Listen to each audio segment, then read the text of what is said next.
Welcome back. Well, the abortion vote happened as we expected. Senate Democrats failed to advance the bill, which would have guaranteed abortion access at the federal level. West Virginia Senator Joe Manchin breaking with his party, voting no on the bill, along with every single Republican senator, because the bill is different than Roe v. Wade. Joining me right now is Indiana Senator, Senate Budget Committee and Senate Appropriations Committee member Mike Braun. Senator, thanks very much for being here. Tell us why the vote failed. Well, it failed because they simply wanted to make a political statement, get everybody on record, but it was actually more rigorous than Roe versus Wade. Had it been the other way, you probably would have gotten two Republicans, Collins, Murkowski, and Manchin, to go with the vote. In fact, Collins and Murkowski have a bill out there. I think it's what we've seen on display since the Biden administration has come in. They're not satisfied with anything status quo, even if it's in their best interest. They dig the hole deeper. They want more and more. And I don't know where they think they're getting the mandate to do all of this. But to me, it's not too out of character with what we've seen across the spectrum of issues. So, Senator, just to be clear, this bill that they wanted everybody to vote yes on yesterday would allow an abortion in your 8th or 9th month. Is that right? Well, I mean, I was here not too long, about 3 years ago, and a bill came to the floor through unanimous consent from Senator Sass that would have eliminated infanticide, the Born Alive bill. There was a senator that objected to that. So this doesn't surprise me either. And yes, it does do that. In any state could choose to do that, even when this goes back to the states. And I think minimally it has to do that. Maria, I don't think there's any chance that you're going to get an abortion ban bill or one that does what they tried to do here to get 60 votes in the near term. This thing has been unsettled from 73. Send it back to the states. Let them do what they want to do. And I think that's the best we're going to get. You know, all of this show that the Democrats are putting on, we just showed video of the women marching in the Senate and screaming yesterday, upset, while, you know, the rest of the country is feeling serious hurt because of the inflation and the bad policies that this group has been putting forth. They're doing this show yesterday, and President Biden had a meltdown over the problems that his administration created. Watch this. Got to get your reaction. My Republican colleagues say these programs to help the working class and middle class people, they say that's why we have inflation. They're dead wrong. Under my predecessor, the great MAGA king, the deficit increased every single year he was president. God, this is the United States of America. The idea that people would have to wait in line an hour, hour and a half to get a box of food in their trunk. It's just unbelievable. So what do you make of that, Senator? He's losing it. Meanwhile, it's his policy. Is that just theater for us? Are we supposed to think, like, you know, it's not his fault? Well, let's look at the facts. Pre-COVID, pre-Biden, we had the best economy. I was a part of it for 37 years before being sworn in January of 19. No inflation, wages going up in the toughest spots among minorities, no government coming in and trying to take over the productive private side of the economy. He needs to be citing what a guy like Rahm Emanuel has said all along. Don't let a crisis go to waste. They have not done that, but they have screwed up what was working. We were energy independent. Just look at the litany of things that have occurred. He has no ability to say that, and it makes you wonder, does he really mean it? Or is his staff not keeping him kind of in bounds? But the facts say otherwise. Border, inflation, crime in the city, the best economy we ever had. It's all out the door. They're going to pay for it in the midterms for sure. We're going to get the House back with ease. Now the Senate is in play as well. Yeah, but look, they're doubling down on their policies. Yesterday, the administration canceled more oil and gas leases. They canceled the lease sale in Alaska. They canceled in the Gulf of Mexico. And then we got the consumer price index out yesterday, up 8.3%. We're going to get the PPI, producer price index, imminently. So, what is the long-term impact of all of this?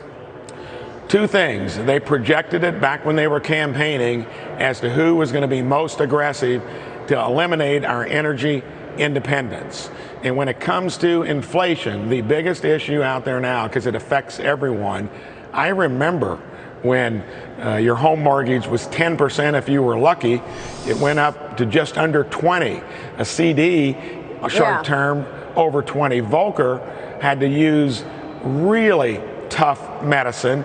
The Fed doesn't have that flexibility now. There's too much debt in the economy. Well, 50 basis points aren't going to do much. And we're getting the PPI right now. Senator, stay there. We got the producer price index hitting the tape right now. It was expected up 10.7%. Cheryl Casoni, what can you tell us? Yeah, so we're getting the final demand. So first, let's go to the month-over-month number. Final demand, that is a jump of 0.5%, 0.5%. And that is actually in line with what analysts were looking for. If you strip out volatile food and energy, you get a different number. Year-over-year final demand, 11%. 11%, guys.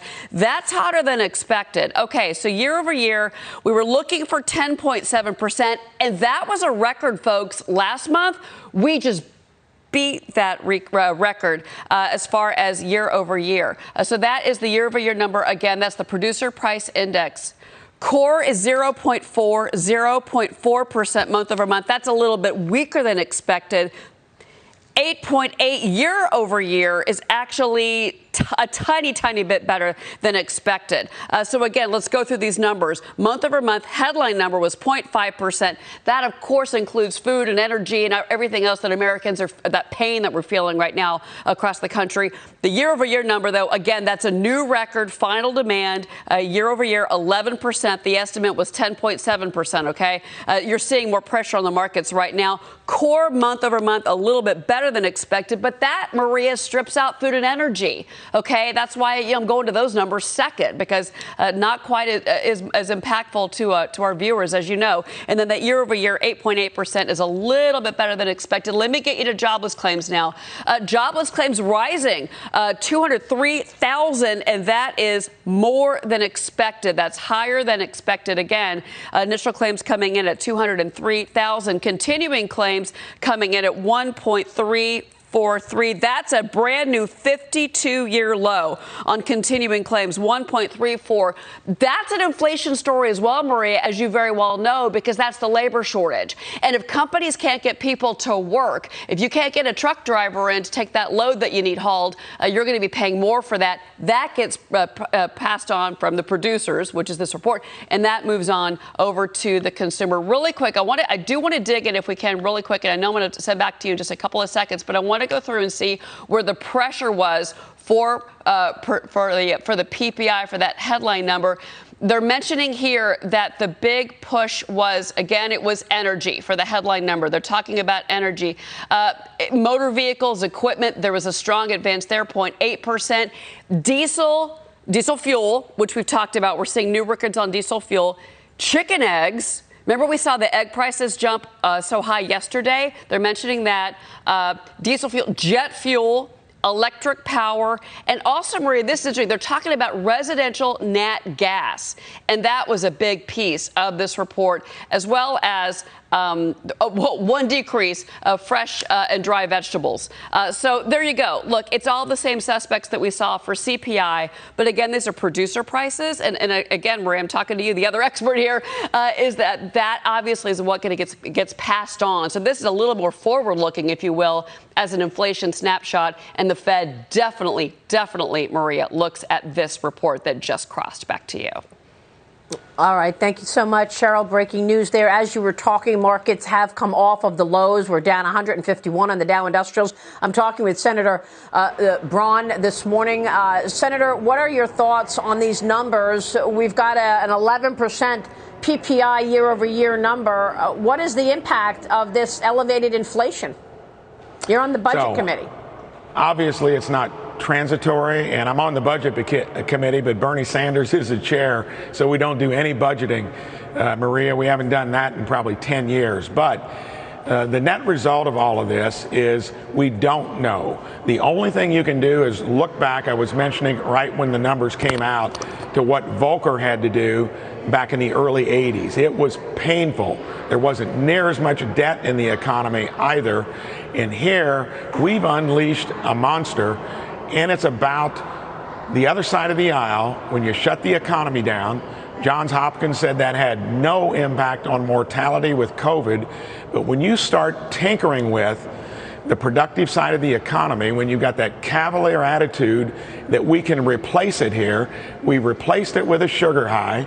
We had the Fed accommodate, and we really don't know. And I don't think Fed policy can do what it did 40 years ago. Cost push inflation is now the thing we need to worry about, and we've screwed up the supply chain, which is going to make that harder to get back where it was. So we're in for a choppy waters. They're in trouble because all of it was caused by government, their reaction to COVID, and now they're trying to spin it the other way. Yeah, and Joe Biden is about to overtake the Federal Reserve. He's getting all of his picks named. Is Jay Powell going to be confirmed? You know, I think he will be.